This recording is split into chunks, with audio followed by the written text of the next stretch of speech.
My name is Ken Haukaas. I work for the Rosebud Sioux Tribe. I'm the Economic Development Advisor to the Chairman, Rodney Bordeaux. I've been in this position about 4 years now. My main focus is renewable energy and trying to encourage development of commercial plus residential and community scale. Your questions? Okay. Ken, you were just talking to me a few moments ago about the youth of your community and difficulty they're having seeing the future, their future. Yeah. You care to talk about that and just share some of your thoughts on that and what you think? Well, here on the reservation, probably one of the poorest counties in the nation. I think we're rated 5. I don't know that we're trying to race anybody, but per capita income is under $8,000 a year.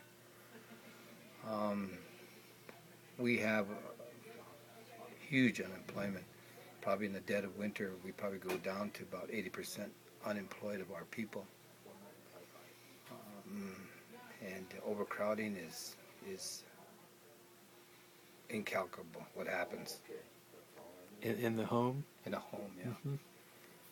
We probably have in some houses we have 20 to 25 people living in the house, and these things are pretty hard on the family, on the social, the makeup of the family. Maybe 2 or 3 years ago, we had the highest rate of suicide in the nation. I'm trying to deal with that. We're trying to build houses with our timber resource right now. We built one. We built a homeless shelter also, and it looks like that we can build at least anywhere from 50 to 100 houses a year with our timber resource. And I want to aim in that direction to help alleviate some of the unemployment and alleviate some of the overcrowding in our houses. I think that issue in itself, those two issues, unemployment and overcrowding, kind of tax our health system and taxes our police enforcement. We have a lot of issues with the social abuse, domestic abuse, all kinds of issues in that role, and I think that's a contributing factor. If we could find some way to alleviate the unemployment and alleviate the overcrowding, maybe some of that work or some of that, all that domestic abuse will come down somewhat. I just think the overcrowding is to a large degree affecting that reason why that's happening here on the reservation. Well, Ken, I'm inspired by your work and your vision for your people. Could you share a little bit more about that we talked about in terms of how you want to break out of this spiral? One of the ways that we're trying to develop here is renewable energy, commercial renewable energy. And with that dollar amount, I'm kind of hoping that we can turn that dollar around to help our people, one, improve the energy efficiency of their houses, install photovoltaic, solar thermal, small wind, even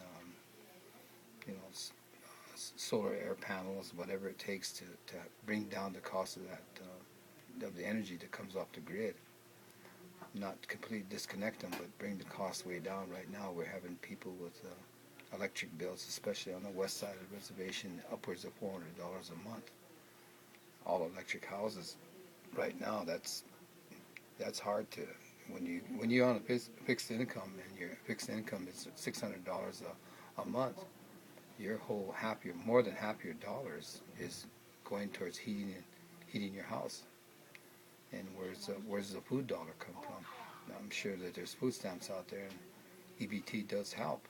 But according to what I understand, the federal government is wishing to lower that down too. We're really in a distressed state here on the Rosebud Reservation, same way with Pine Ridge. trying to fight our way out of it, but we need some help in the right direction, especially with our commercial wind. We can't find a buyer locally. We've had a 30 megawatt wind farm shovel ready since August of 2008, and we can't find a buyer. We're willing to settle for $45 a megawatt or 4.5 cents a kilowatt, and we can't find a buyer. We're developing 190. We're hoping the economy will change. We're developing a 190 megawatt wind farm, and we hope that we can get a buyer with WAPA, but WAPA doesn't buy anything periods of more than 5 years at a time. But we're hoping that WAPA and the federal government will realize the federal trust responsibility to tribes to help us build our economies. We're doing the right thing in the right direction, but in order, all we're asking for is a fair price for our electricity that we build out. And then, so with that dollar, we can turn it around to help our people help themselves, build an economy around renewable energy, building businesses to help with the residential energy needs, community energy needs. Whatever it takes to build out. We're looking at geothermal, and hopefully we can build a greenhouse that would provide work for a lot of people, commercial, grow tomatoes, grow whatever it takes, whatever we can do inside these greenhouses. But we all need food. We all need a house over a roof over our heads, and hopefully we can use our local resource to deal with a lot of those problems. And we're taking it, we're showing that we can do it, we're showing models, but we're not getting anywhere. It seems like we're just up against the wall. Anything else? Well, just that I guess this Keystone XL pipeline is a prime example of, in some ways, it's a perfect example of what we're up against. Yeah, you know, it's greed, and it's the dollar that that it's poorly spent. For one thing, I just can't understand why they want to do that. I mean, we have all the energy. The Rosebud Reservation could probably, if we developed all the areas on the Rosebud Reservation, we could power all of South Dakota. Yeah.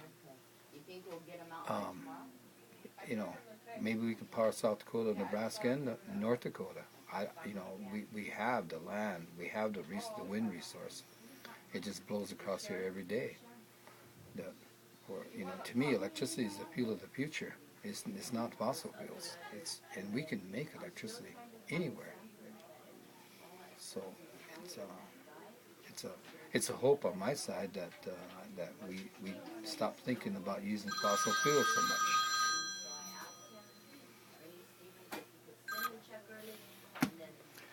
Well, Ken, I'm inspired by your vision and your work, and anything I can do to help. You have you put the word out there. Tell them that we're going halfway. We're proving we can do development. You need to be met. Yeah, we need to be met. WAPA, the federal government, needs to come to us now. We've gone halfway to them. We've done all our part. We just need a power purchaser. We need to get moving, and we can build out from there. It's all about one step at a time, but the federal government needs to come forth. They need to help us build our economy. That's the trust responsibility that they need to observe. So, thanks for that, Ken. Yeah. Thanks for sharing. Yeah.